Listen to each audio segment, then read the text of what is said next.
ces regards croisés. Et puis c'est surtout que nous travaillons avec les cadres éducatifs, ceux qui portent au sein de leur pays cet enjeu majeur qui est l'amélioration de la qualité de l'éducation dans ces ministères.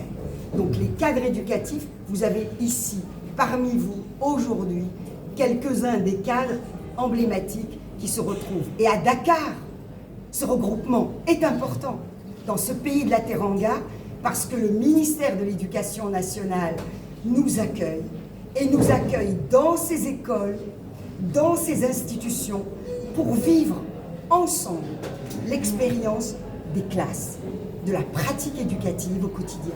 Et ça, c'est quelque chose d'important et c'est à Dakar. Merci. Nous allons passer maintenant à M. Ramla et pourquoi c'est important pour le MAE. Oui, pour nous, la logique s'inscrit évidemment dans les engagements qui ont été pris au dernier sommet de la francophonie, le 19e sommet de la francophonie à Villers-Cotterêts. Les engagements des États et des gouvernements membres de la francophonie. Et notre logique, c'était de soutenir un projet qui soit unique, qui soit pensé en francophonie pour la première fois, plutôt que simplement en bilatéral. Ce qui compte pour nous, c'est vraiment la dimension multilatérale, multi-opérateur et multi-partenariale.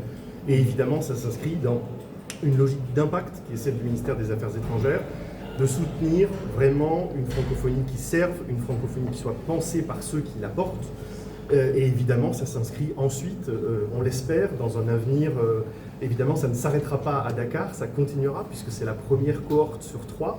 Mais c'est une phase expérimentale et ce que nous souhaitons, c'est effectivement un avenir pour ce collège qui sera, on l'espère, entériné au prochain sommet au Cambodge en novembre. Merci beaucoup. Nous allons prendre maintenant Nelson Lepicouché pour le ministère de l'Europe et des Affaires étrangères français. Merci. dans ce regroupement.